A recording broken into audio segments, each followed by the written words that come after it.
Kia ora everyone, and welcome to the Voice of a Starweaver. I'm your host, Kathleen Nora Tema Tātuhi Bauer, and I'm so excited today to introduce you to Vive Oldham. Welcome. Thank you, Kathleen. We're in for such a juicy ride today. Vive Oldham, is that how you pronounce your last name? Yeah, Oldham, Oldham, Oldham. doesn't matter either way. Vive Oldham is a somatic educator and body dreaming facilitator, helping women reconnect with the language of their bodies, minds, and souls. She is a creator of Everyday Rebellion, love that, a nervous system informed course that introduces gift habits for building capacity, creativity, and self trust. As curator of the Global Summit Pleasure as a Revolutionary Act, Vive explores a full spectrum of pleasure as a doorway to our own experience of aliveness, and her work blends structure and tenderness to support meaningful embodied change. So, Vive, your topic for today's talk, pleasure and its generative capacity giving nature.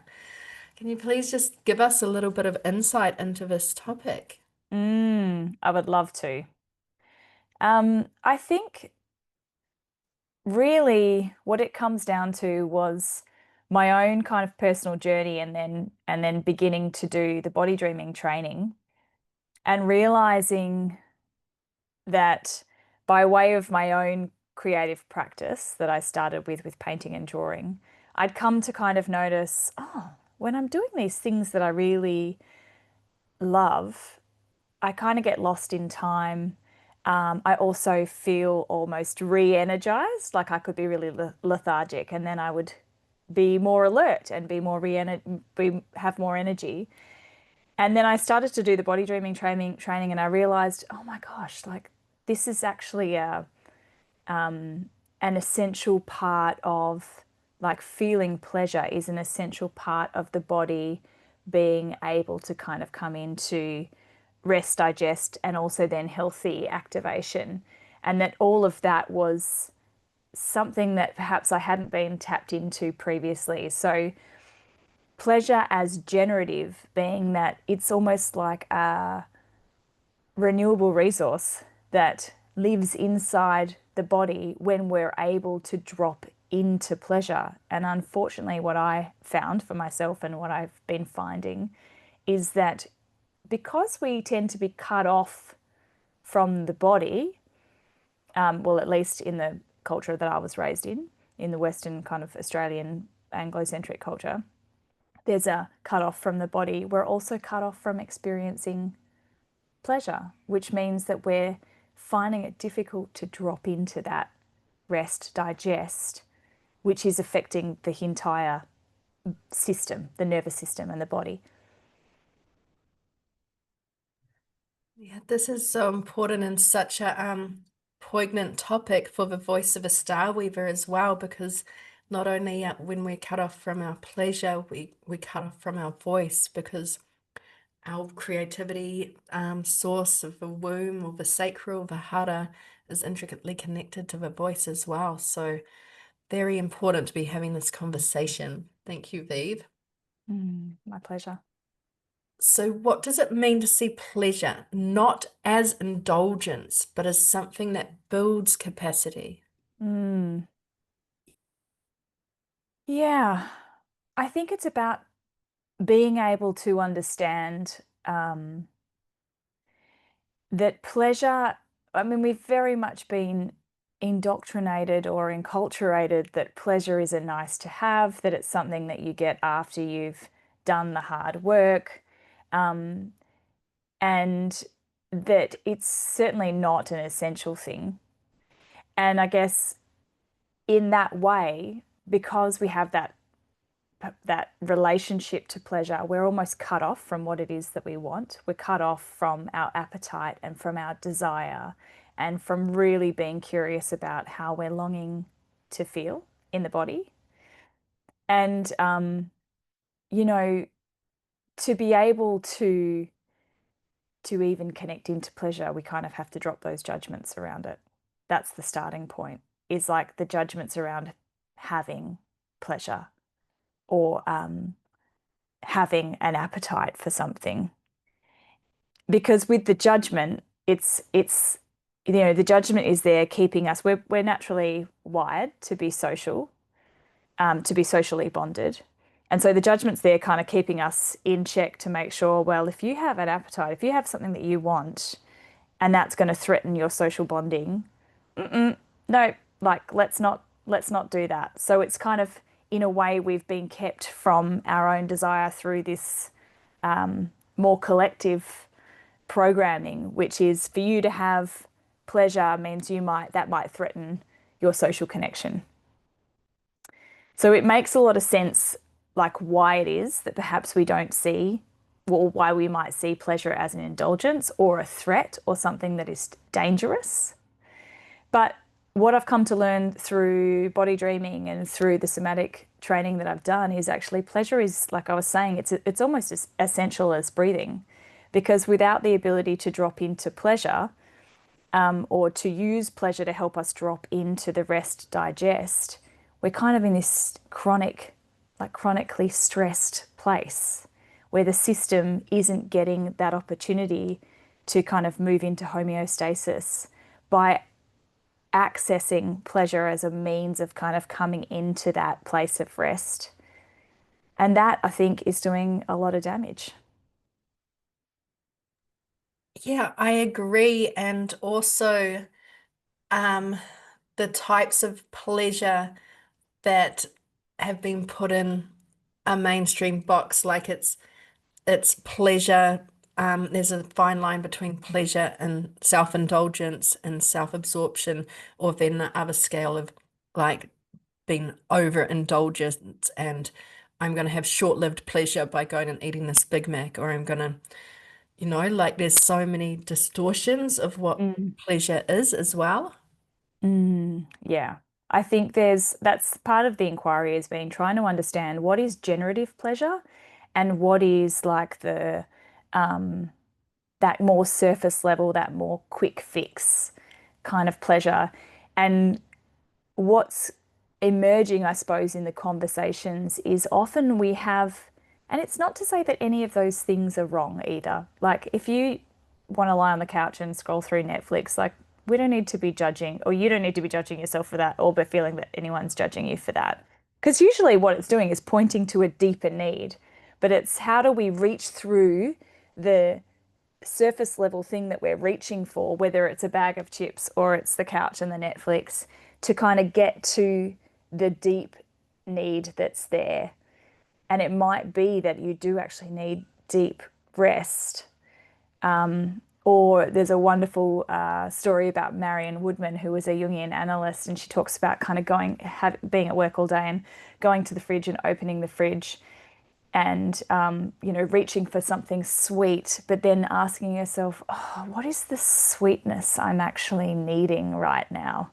And that has always stayed with me because it's so true. It's like, if I've been in a work environment where people are asking a lot from me and it's very demanding, and perhaps I haven't had a lot of sweetness or a lot of kindness in that day, it's like, oh, I see that I'm reaching for sweetness, but actually what I'm needing is an emotional sweetness and a gentleness and a kindness. Yeah.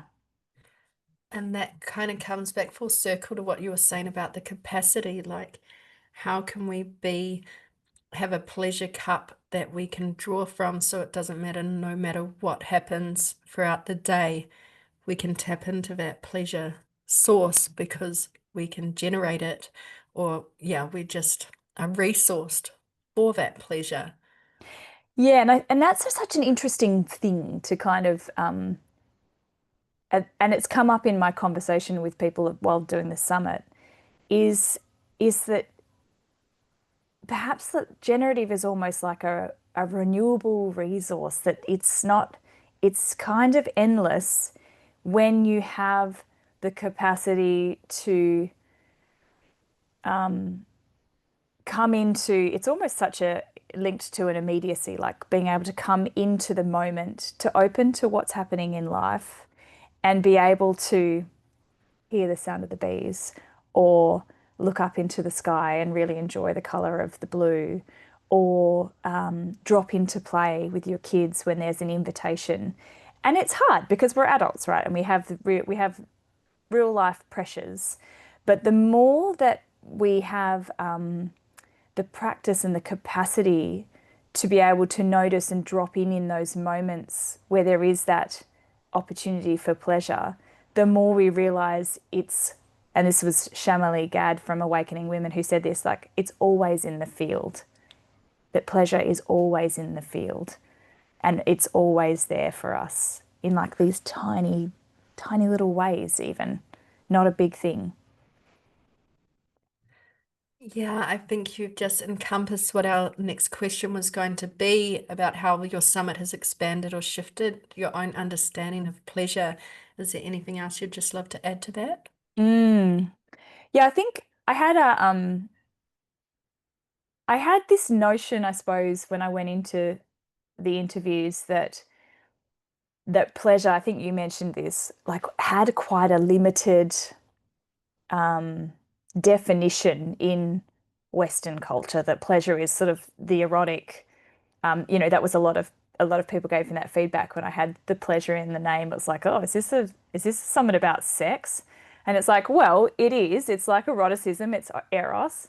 But pleasure, as I was coming to understand it, was the full spectrum of emotion. And that was really what was really lovely was that was affirmed in my conversation with Michael Mead, where I think I was sharing before, but he jumped on the call, that, pleasure is how he described it is connection. It's deep connection. It's connection to emotion. And, that was really beautiful that actually pleasure is in all emotion, which might seem weird. Like you might think, well, it's not pleasurable to feel pain. It's not pleasurable to feel grief. Like they're negative emotions. But the way that Michael described it is, he talked about the fountain, the heal all, and and ask the fountain. None of those emotions are good or bad. They're just your emotions. And in being able to have all of the emotions, we're able to sort of be in deep connection with ourselves and with others and with the more than human world. And that deep connection is what animates us. It's what brings us to life. And that is pleasure. Pleasure is an energy that brings us to life. I love that definition so much, and just thinking about the grief without, there's no grief without love. And so pleasure, if you define it as bringing you to life, like the exquisiteness of remembering someone, and the joy you'd both experienced, or the pleasurable moments you've had with someone that you've lost. So to be Mm. able to open this conversation on pleasure is so important. Uh, Mm. which brings me to our next question, actually. In your courses, you talk about everyday rebellion and gift habits. How do these practices help people experience pleasure in small, sustainable ways? Yeah, well, it is a little bit of a process, I suppose, to get to that point of being able to drop into pleasure. And it starts with the body. So it really does start with becoming aware of the body and aware of sensation and starting to build the skills of like what actually is happening in my body. Because I think so often with what I found with all of the sort of habit change, behavioral change information was it's all up here. We've got all the knowledge, but we're not coming from a place where we're tuned into our own body. So we're kind of trying to put like a protocol or an approach to behavioral change, to personal change, to spiritual change, even that's a little ill-fitting. We really need to be in our bodies first because if we are in connection with the body, then we're making decisions that are unique to us, not some mold that's kind of been put over the top of us. So the first part of of everyday rebellion really is learning these body awareness skills, these somatic skills around like, what am I feeling and where is it in my body and what does it feel like? What putting language to the sensation. And then I guess the other thing is it's making sense of what we're feeling in our body too, because it's sort of like the mind and thoughts has been put up on a pedestal, and the body's just like that thing that does whatever we tell it. But unfortunately, that's not the truth. What often happens is we make a decision to do something or be something or change or aspire to something. And then the body has this position that it's taken for a reason. It's got its coping strategies or its survival strategies that it's doing for a reason, the body and the nervous system. And then we're at odds with ourselves and we're kind of going, what? I really wanted to feel energized and vibrant and healthy. Like, why am I lying on the couch eating these chips? Like, what is going on? And we're feeling really frustrated with ourselves because we're confused. Like the body and the mind aren't on the same page. And it's interesting. I always think of this wonderful quote that our mutual friend and mentor Taria Ward shared with me from David Bohm.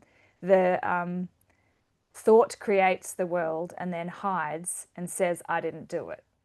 And that's like, that to me, that stays with me all the time because it's like, this is what's happening. We need to, the brain is God and that, we need to trust our thoughts, but actually the thoughts are probably the least trustworthy.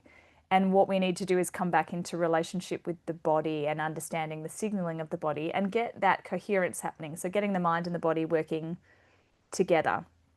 And once we've got like that happening, then we can start to ask ourselves, well, how am I longing to feel? Like, how do I actually want to feel? So rather than I want to have that house or I want to have this and there's some kind of 5-year aspirational goal, we're looking with sort of more immediacy, I suppose. And I find this really works well with women because we're cyclical in our bodies. And also it's cyclical outside of us. There's the cycle of the seasons, there's the cycle of the school term, there's all this stuff kind of going on. So if we try and plan something in this really linear, rigid way, it just, I mean, this has been my experience, it just does not work. It's got to have some immediacy to it that's sort of 1 to 2 months ahead, that's really supported. We're designing the change that we're wanting to create by having this coherence or this trust and this felt understanding between the mind and the body. And then we're able to ask, how are we longing to feel? And that's acting almost as the guardrails for how we make our habit like ideation. And then we're also designing in relationship to what the hell is going on around us rather than, is it dark in the morning so it's completely, and you don't like getting up in the dark, so it's completely impractical to say you're going to get up and do an hour of exercise every morning. It's like, no, but in spring I notice that my body starts to really like to be outside. Or I think it's like actually factoring in the relationship to self and the relationship to others, and then the relationship to what is around in how we are creating these habits that are going to be beautiful and unique to us because they're being we're using the body and the mind that is now in on the same page as the thing, not all the shoulds, not what we should be doing. We're really trusting ourselves and our instinct. And I really think that's when we start to experience pleasure because it's free of all this stuff outside of us saying what we should want and how we should be. And the added bonus is we begin to actually trust ourselves. We stop outsourcing what we should do or what we want to do or what our appetite and desires are. We stop outsourcing that because we have trust. We have a felt sense of trust in ourselves and in our body and in our minds, and it's all working together. And, that then gives us this capacity not only for pleasure, and I think, I often think about pleasure as like being able to experience pleasure actually also gives us capacity to do all the hard things. So it's not about just getting to be in your pleasure and going with the flow, but it's about that being able to drop into pleasure, being able to then come into the rest digest also gives us this capacity, this incredible capacity in the nervous system to take on even bigger and harder things. So it has both this, it has almost like a dual benefit. Yeah, so much juiciness there. And just on that rest and digest note, if we're in rest and digest, then we can receive the pleasure more from the food that we're going to eat. And we may be smelling the apple because we have that time to take and be like, oh, the juiciness of this apple that's dripping down my chin, because we're not in that, oh, I've got to Mm. eat this apple flying out the door because I've got to do da da da da da da da da. It's like bringing the sacredness is what I'm hearing as well. Like our body as a sacred miracle Mm. that houses this incredible mind. So yeah, and as you were speaking, I was actually, my feet were like on the carpet going, oh, I can envisage the pleasure of going outside after this call and putting my toes. So it's like our body starts talking to us. Yes, Yeah. yes. And you are tuned in enough to be like, oh, and that comes down to, oh my God, that just helps so much. Like, even it made me think about I have been in a local regional town musical, which has been so much fun with these amazing women. And but it's been quite a commitment. And I went into rehearsal the other day and I was so tired. And I just said, I was chatting to the women that I was with, and I was like, I just gotta curl up into a ball. I'm just gonna curl up into a ball on the ground. I'm gonna keep talking to you guys, but I just noticed I really have to do that. And I'm sure you might think I'm weird, but when we start to be connected into this, like the messages from the body, and I was in there for a couple of minutes, really, maybe 5 minutes, and I came out and I was like, oh, okay. But it's that being able to follow the body's lead can help us so much, so that we don't just keep kind of holding. It's sort of, I guess it's, there's nothing wrong with stoicism, but it helps us to stop that being that approach of like just getting through, toughing through it, actually giving the body what it needs, and often it's not a lot necessarily. And then that it's like that whole cycle of the body and the nervous system kind of dropping into rest digest, being able to be healthy, like have the healthy activation begins again. And so that's that capacity building and that ability to be responsive, rather than when we're constantly in one position, whatever. And not that we're always in one position, but we might have these default positions that we get into. Maybe we dissociate a lot, depending on the situation we're in. Maybe we're hyper engaged, sort of like, and that can be quite taxing because that's sort of like being in the sympathetic state on a constant basis. So being able to follow the body's lead, and also just helps to keep fluidity in the system. And like you said, then we're a little bit more open to that that sensory, like, what am I needing? Oh, I'm noticing I really want to just go put my bare feet on the ground. Okay. It doesn't have to be big. I think that's a really key thing about this whole process.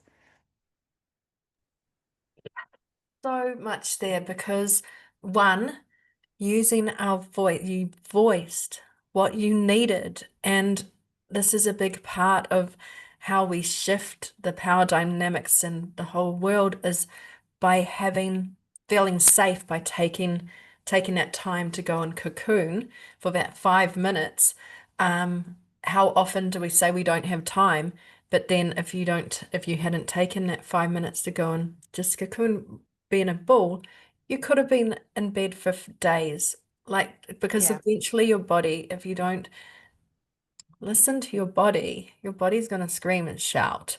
And that's what happens. And we have these chronic health and then we have medications and stuff, which further shuts down our senses and stuff. So Mm. two things, voice and taking what is needed, and also, what a beautiful example to all those other women. Like I can just envisage a ripple effect of, God, Vive just did that for 5 minutes and she's come out and the world didn't end.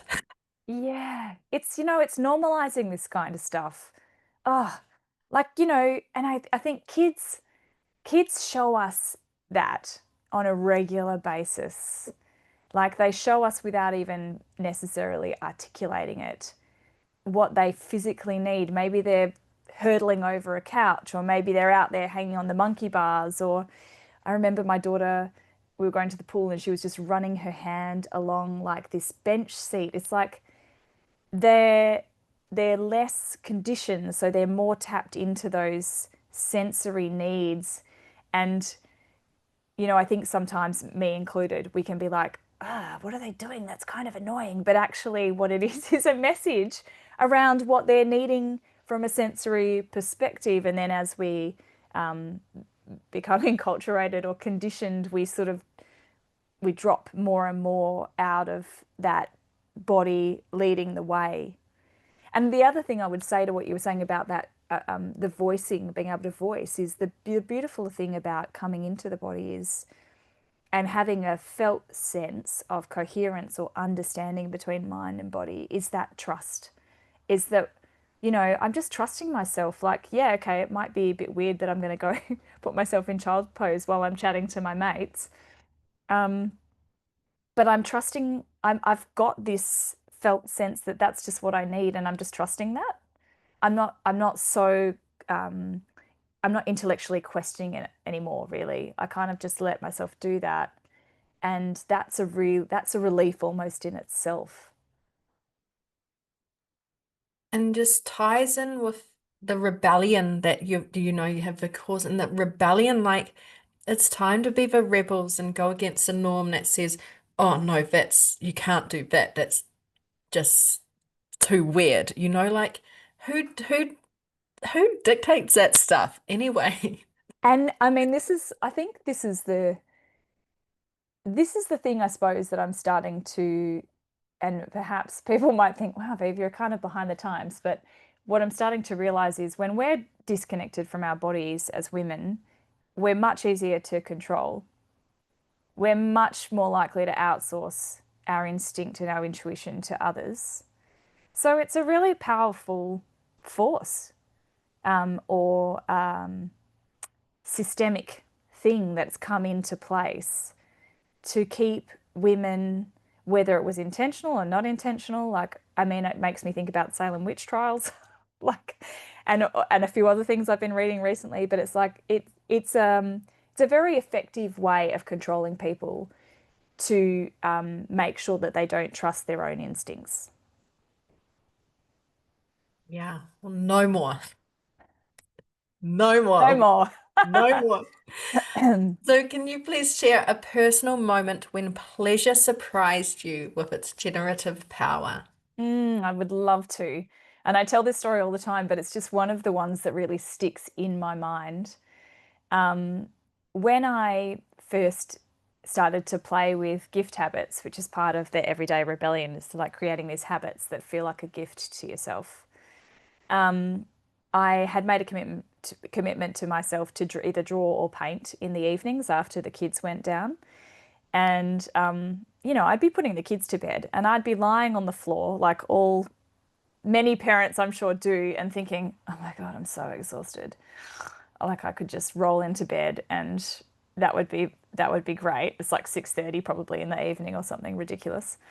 And I was like, no, no, I've made this commitment to just draw. Even if I just draw stuff and I don't need to like it. It's just like drawing, doodling, slapping some paint on a canvas. And so I would start to do that. And I made sure I kept it really small. That's part of the approach we use in Everyday Rebellion, is that it's not like 45 minutes of drawing. It's like if I do 2 to 5 minutes, great. Like it's enough. I'm leaving energy kind of in the field to come back to. But I would find myself half an hour later, I'm going, I feel really awake. Um, oh, I feel really kind of like fizzy and great. And what's going on there? Because I was just lying on the floor, completely exhausted, thinking I really needed to go to bed.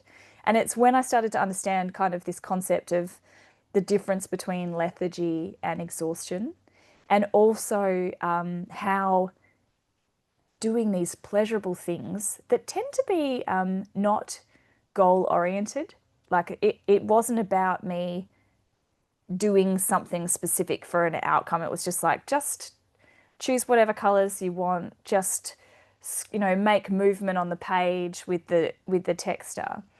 And in doing that, it was like that swell of animating energy would come in. And I was curious. I was like, what is that? What is happening? And I guess that's sort of what took me on this journey of wondering about what's happening in my body when I'm doing this thing that is pleasurable. Like, what is that? And it's something we were chatting about before we jumped on the call that it just makes me think is that we often, I think, we might have a little experience of that pleasure, of that animating life force, of that swell of energy, and almost be like, oh, what is that? I don't I don't necessarily recognize that. And it might feel overwhelming. And something that Kimberly Ann Johnson talks about, who's a somatic teacher, an educator, and a sexologist who I've learnt some somatic skills from. She talks about like that the nervous system uh, doesn't sort of judge. It doesn't say like this charge is positive and this charge is negative. It's just a charge in the system. And pleasure is a charge in the system. And it can be overwhelming as much as a really painful experience can be overwhelming in the nervous system. It can be too much. It can go outside the riverbanks. If you think of the water as the current, it can splash outside the riverbanks. And so that kind of makes me think about that story that we were talking about, that so much of being able to experience pleasure comes down to building capacity to experience that charge. And like one of the myths that came out in the summit conversations with this a myth about Pholus, who was a centaur in Hercules, and this tub of Dionysian wine. And it had been passed down to 4 generations. And Hercules is saying to Pholus, "Oh, come on, you should just peel back the lid." And the Dionysus was, the god of pleasure and all things, sensual and erotic. And so this poor old Pholus is like, "Oh, okay, okay." And he peels back the lid, and these wild centaurs come in, and there's absolute chaos. And I think I love that story because it speaks to me of why we why we avoid pleasure, because if it's been cut off and it's been tubbed and it's been passed down 4 generations, probably more, if when we peel back that lid and we just have a little bit, it overwhelms us. It brings in the chaos of these wild centaurs. We're going to put the lid back down and we're going to keep passing it on. And when I heard that story, I was like, that is not happening to my kids. I'm going to find a way to have capacity to experience this pleasure, because I think once we get past the chaos, I know from that painting and drawing experience, there is a generativeness that comes. And that is what we need more of in the world. Yes, hallelujah to that. I'm standing for you with you on that for all of our children. Um, and just one thing that I was thinking about as you were talking to is starting, we don't have to have a goal and we don't have to be perfect, because how many times do we not start things or do things because we think, oh, it's gonna not gonna look good, you know? So that is so permission giving, Vive. Oh, and if anything, that is actually going to stop you from experiencing pleasure. So one something I talk about in Everyday Rebellion is this pattern of going big. And I mean, I laugh because I recognize it and know in myself both perfectionism and the pattern of going big, where we're like, I'm going to start scuba diving. So I'm going to buy all of the gear and it has to be the best gear. And I'm going to go only to the most excellent places. Or I'm going to start writing, but I need to have all the software and I need to do it for 45 minutes, 7 times daily.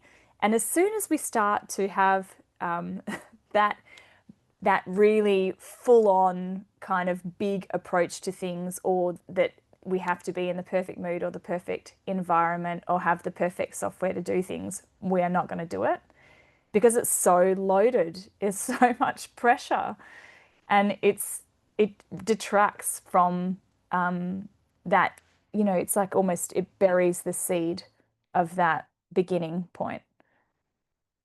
And it stops us getting our gifts out into the world and using our voices. Like, oh, I can't start doing interviews because I don't have all this flash camera gear, or I don't have a ring light, or I don't have a fancy microphone and stuff like that. So we just don't do it. But it's so important that we just start, because you can't get to your 100th podcast without doing your first. And Yeah. yeah, I love that permission. And so from all of that, what you've shared today, there's so many pearls, but do you have just a small action step that our audience could go to just tap into their pleasure, or any other wisdoms that you can share? Yeah. Yeah, I would say one of one of the most amazing things that I was taught by Kimberly Ann Johnson was in terms of like bringing you into the parasympathetic, into the rest digest, is just to look at the horizon. I love that. I think it's so easy to do. And even if you're in a room, you can look at kind of where the roof meets the wall and just see, it's like a noticing. It's like notice, oh, what's it like when I do that? When I look at that point, I look at that horizon. What happens? Where do my eyes go? Where does my body go? And you'll notice often it naturally kind of moves backwards. So I love that as just a prompt for kind of bringing in like a way to drop into pleasure by bringing rest into the system. And then I would say, like we were just talking about, just start really small. Like one of my gift habits a little while ago was just washing my face in the mornings and feeling the warmth of the water in my hands, or it's putting on like a scented oil that I really like. Just doing that. It's like it takes me 3 seconds because as soon as you start to go big, like one of the things that I had a while ago was like to oil my body for 10 minutes. I never did it. 10 minutes was too long, And then my kids would be like, Mom, where's my water bottle? So it's like just it's really hard to get past the not enoughness of just a couple of minutes of small things. But once you start to build in these little things like stepping outside in the morning and looking at the sky, or feeling that warmth, or the gentle oil, or even just like you did, like touching your hand onto your body and feeling what it's like for the body to receive the hand and the hand to receive the body. That's where I would start. Just exquisite. And the song by Paul Kelly from Little Things, Big Things Grow, it was One just of my playing. favorites.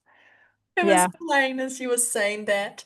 So I know, oh, this has just been so incredible, Vive, and just talking about pleasure. I'm a generator in human design, and so the whole time that you've been speaking, I've been like humming, like it's one of the things that we do as generators is we hum when we're feeling that big yes in the body. So I've been Oh, on mute. So you haven't heard me humming, but yeah, just that is pleasure. That is pleasure being able to, like yum.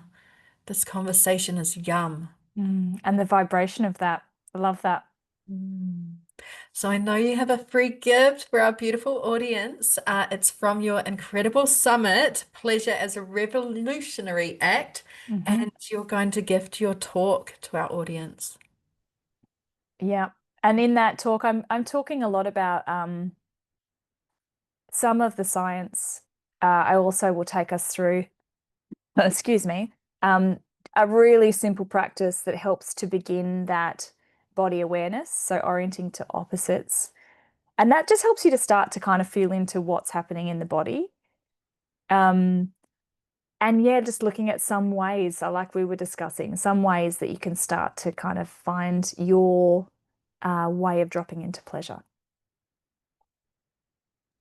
Well, thank you, Vive. Thank you for being the star and the voice of a star weaver.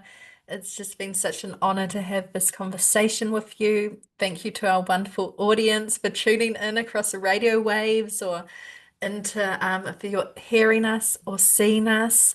Yeah, please comment what you've loved about this interview, and I will link how to connect with Vive underneath the show notes. So thank you everyone for being here, and let's be pleasure revolutionaries. Like let's change the world for our great grandchildren, starting with our children, like our children are going to be experiencing pleasure with permission and love and spaciousness. Mhm. Thank you all. Thank you.